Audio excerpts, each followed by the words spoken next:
Nenda katika tarehe kasome, utaona mambo ya ajabu sana, na hasa ukisoma qasasul anbiya utakuta mambo ya ajabu sana. Nyote mwasoma suratul Buruj, Allah akaeleza pale kisa cha ashabul ukhdud maarufa, na asli ya kile kisa Mtume sallallahu alaihi wasallam amekieleza kisa cha yule kijana aliyechaguliwa na mfalme kwenda kusomea uchawi. Baada ya kuwa mchawi wa mfalme, alikuwa amezeeka, akachelea asije akafa bila yeye kumfikishia mwingine ile elimu ovu aliyokuwa nayo. Kwa kachaguliwa kijana aende akafundishwa. Allah akakadiria yule kijana akakutana na nani? Rahib.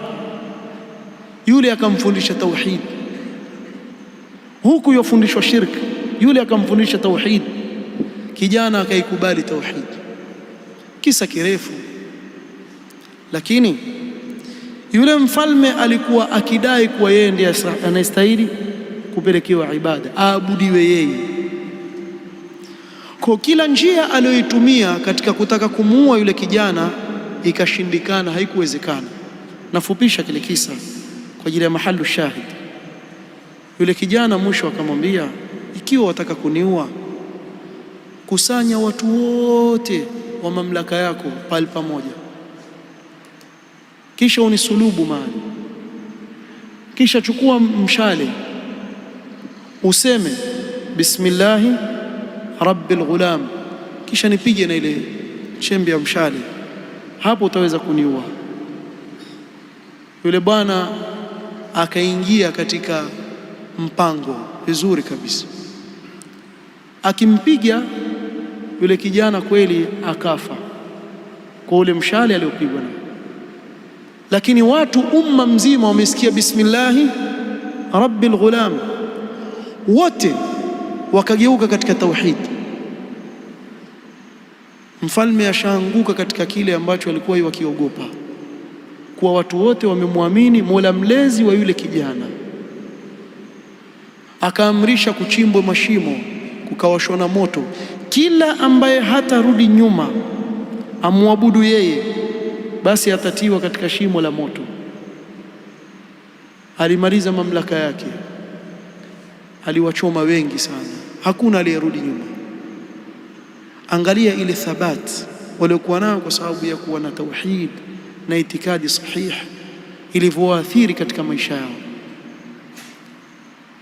Wachawi wa Firaun, baada ya kudai Firaun kuwa Musa ni mchawi tu, falanatiyannaka bisihrin mithli faj'al bainana wa bainaka maw'idan la nukhlifuhu nahnu wala anta makanan suwa, sisi tutakuletea uchawi kama wako wewe, wajifanya mchawi, sisi pia tunao wachawi.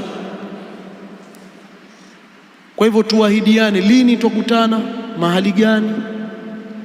Musa alayhi salatu wassalam qala maw'idukum yawmuz zinati ay yawmul eid, siku ya Idi. Walikuwa na siku yao ya Idi wakisherehekea, ambapo watu wote watakuwa hawako kazini, watu katika hali ya nini? Ya kusherehekea. Wa an yuhshara an-nasu duha, watu wakusanywa wakati wa duha, jua la waka, kila mtu aone nani aliyeshinda, waone. Na hakuna tutakutana magharibi bwana, sema kunaingia giza, wazi wazi watu waone mshinde nani. Katika kila jambo wale wenye khibra na lile jambo ndio watu huregea kwao.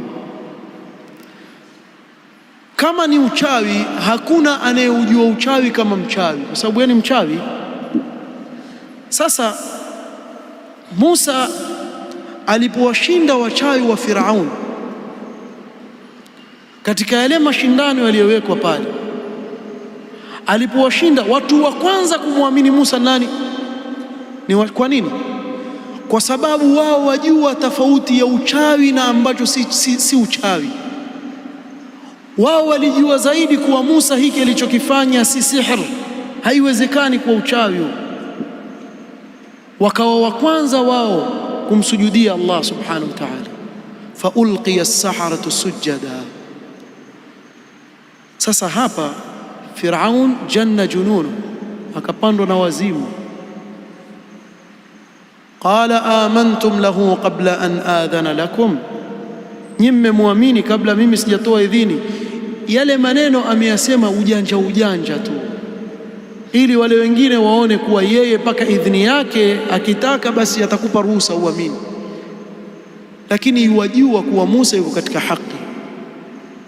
Akatoa makamio makali, mtawakata mkono wa kulia, mguu wa kushoto, ni wasulubu katika mashina ya mtende, mutajua nani anayeadhibu zaidi. Kwani hilo liliwatikisa wale wachawi? Wale wachawi hawakutikisika wala hawakurudi nyuma, kwa sababu tauhid ilikuwa tayari ishakita mizizi katika nyoyo zao. Na ndiyo maana Mtume sallallahu alaihi wasallam akabakia Makka miaka 13 alingania katika tauhid. Allahumma, mwaka wa 10 ikafaradhishwa ibada ya nini? Ya swala. Na alikuwa akiwaamrisha akhlaq njema, silatul arham, as-sidq, kuwa wa kweli, kuunganisha kizazi. Lakini nguzo kama swala, zaka na nyinginezo zilianza kufaradhishwa swala katika mwaka wa 10. Miaka 13 alingania katika tauhid. Alipokwenda Madina hijra, walipopewa ruhusa ya jihad fi sabilillah, sasa waruhusiwa kupigana katika njia ya Allah. Nyote sina shaka kuwa mafahamu hata kwa uchache kuhusu vita vyaitwa Ghazwatu Badr, vita vya Badr. Asli ya vita vya Badr hawakutoka Mtume sallallahu alaihi wasallam na masahaba kwa ajili ya kwenda kupigana vita, bali walitoka kwa ajili ya kwenda kuvamia msafara aliyokuwa nao Abu Sufyan. Lakini ikabadilika njiani, ikawa sasa nini? Ni wapambane na Makuraish. Kina Abu Jahal nao washakusanya jeshi lao waja. Mafahamu ile hiwar iliyokuwa baina ya Mtume sallallahu alaihi wasallam na masahaba wake katika jambo la kuwa tuingieni kwenye hivi vita au la. Kasimama Abu Bakar akazungumza maneno ya kumtia moyo Mtume sallallahu alaihi wasallam. Mtume sallallahu alaihi wasallam akamwambia, Allah kujaze kheri, maneno yako mazuri. Kasimama Umar, kasimama katika Ansar, ya Rasulullah, ni kana kwamba watukusudia sisi. Manake asimama Abu Bakar, asimama Umar, wewe watukusudia sisi? Mtume sallallahu alaihi wasallam akamwambia, ndio, na wakusudia nyinyi. Mkataba na makubaliano baina yangu mimi na nyinyi ni kuwa mutanilinda nikiwa wapi? Madina, si nje ya Madina. Nataka kusikia kwenu nyinyi wasemaje. Ya Rasulullah, wallahi law khutta hadha albahr la khudhnahu ma'ak, ingia ndani ya bahari, zama, tuko nyuma yako, tuamrishe chochote unachokitaka, mali zetu ni zako, kila kitu unachotaka kutuamrisha tuamrishe, tuko tayari, tutakunusuru, na kesho utatuona, utajua kama sisi ni mashujaa katika vita, haturudi nyuma. Hawa mpaka wao waweza kusema maneno kama haya, wamejengwa shekhi, wamejengwa kisawasawa katika nyoyo zao, katika aqida sahiha. Ikawa ile aqida imekita mizizi, wakawa tayari kwa lolote. Wallahi leo kuna wangapi ambao kweli yawatia uchungu yanayowapata ndugu zao wa Kiislamu wanaouawa katika nchi mbalimbali, lakini hamasa hauja, hazina maana yoyote, maneno mengi yazungumzwa. Ni wangapi tushaona waweza kumwona kwenye maandamano apiga kelele kweli, baba kidogo njoo, kuna nini? Hatuwezi kubali. Basi bwana, sikiliza, kuna basi moja kesho litazunguka la kusanya watu ende jihadi. Sasa wewe nataka kuandika jina, waonaje? Amin, shaanza kuwa mtu mzima, tafuta wale vijana pale. Bado wallahi, bado ya akhi, hawajaleleka kisawasawa, zile nyoyo zikasimama kisawasawa, hawajaleleka. Usione mtu apiga kelele tu. Masala laysat mas'alat as-siyah, kupiga ukelele na watu hawako tayari. Wewe wapeleka watu katika sehemu hawako tayari. Sheikhul Islam Ibn Taymiyyah rahimahullah amekuta mambo kama haya katika asri yake. Watu wenda vitani huku waita maiti, huku waabudu makaburi. Hili jeshi haliwezi kushinda hili, wallahi haliwezi kushinda. Rudini mwanzo, kasomeni aqida, isomeni tauhid, ikite katika nyoyo zenu, basi nyinyi mtakuwa tayari kwa lolote kwa ajili ya dini ya Allah. Lakini ikiwa aqida mhazhaz, i'tiqadi yake mhazhaz, yatikisika, haieleweki, akiulizwa Allah yuko wapi hajui. Wangapi katika Waislamu leo muulize aina Allah, Allah yuko wapi, hajui mola wake yuko wapi. Kuna yule atakujibu yuko kila mahali, hapo hapo muulize, na hapo mfukoni mwako yuko? Anakuuliza wewe wasema yuko kila mahali, hapo mfukoni mwako yupo? Hapo swali la kwanza tu hajui kujibu. Mwingine hayuko kulia, hayuko kushoto, hayuko mbele, hayuko nyuma, hayuko juu, hayuko chini. Sasa yu wapi? Si una kitu? Kwani hawapo hawa? Wamejaa humu.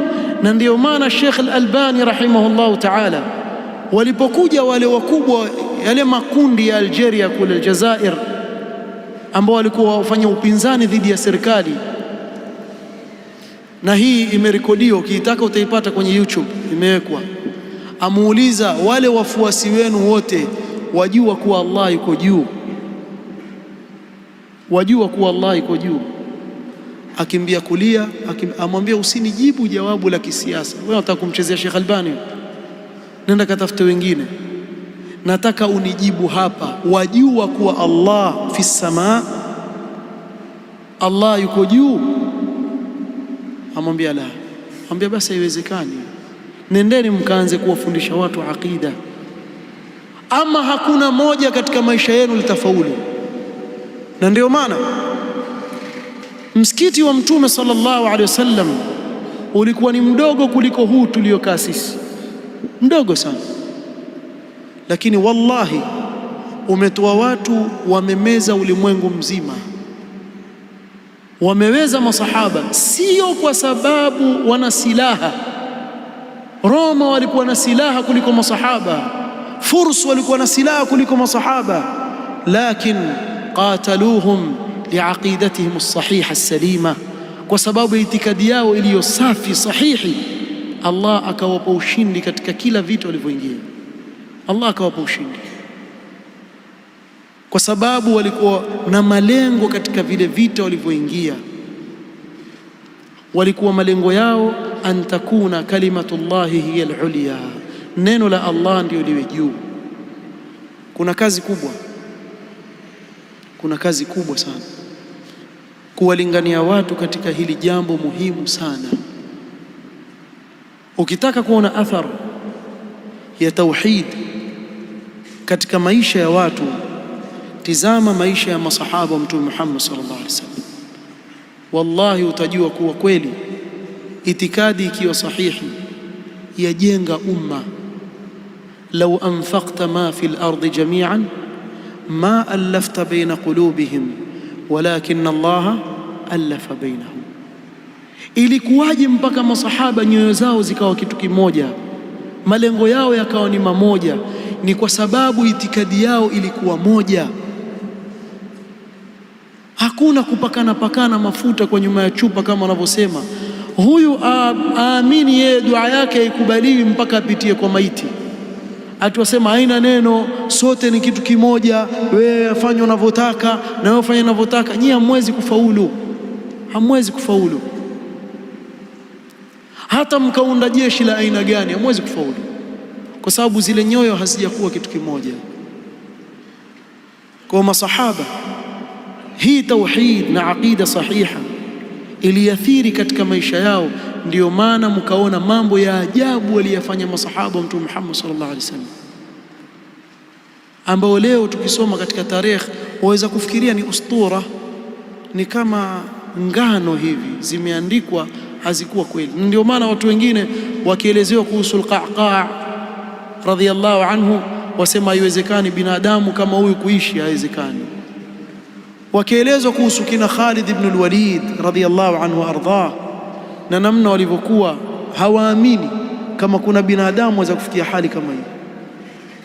Lakini nenda katizama katika tarikh, utaona namna gani tauhid inavyojenga huu umma. Na katika asri hii tunaoishi tunaona sisi, nitawapeni mfano. Al-Imam al-Mujaddid Muhammad ibn Abdul Wahhab rahimahullahu ta'ala alilingania katika tauhid katika asri ambayo ilikuwa shirki imeenea sana. Kwa kipindi kifupi, bimaana katika uhai wake, wakaweza kuwa na utawala, wakatawala nchi, na yeye akiwa ni mlinganizi katika tauhid rahimahullahu ta'ala, na wakaieneza tauhid, na mpaka leo tuona matunda ya da'wa ya Imam al-Mujaddid rahimahullahu ta'ala.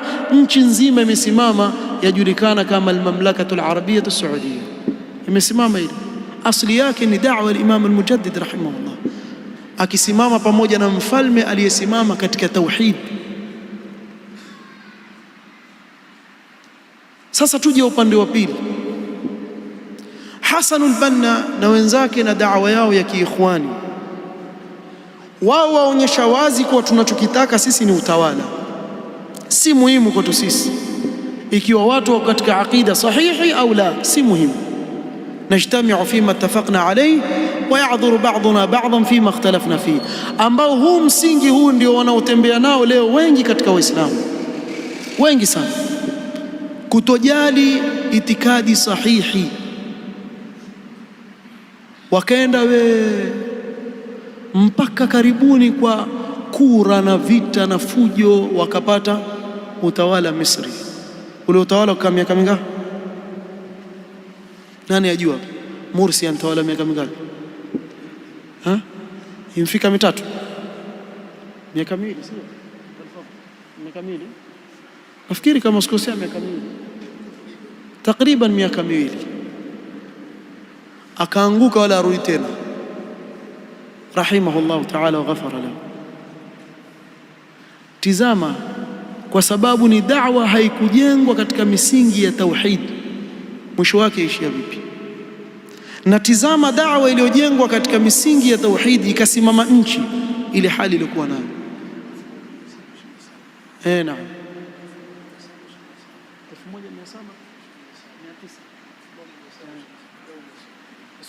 mpaka sasa, subhanallah. Kwa hivyo kuanzia mwaka 1727 mpaka leo daula imesimama. Quruni hizo zilizopita, karne hizo zilizopita, mashaallah. Kwa karatasi hapa wakati wa adhana, na ndio nasimama ishafika saa 2 sasa.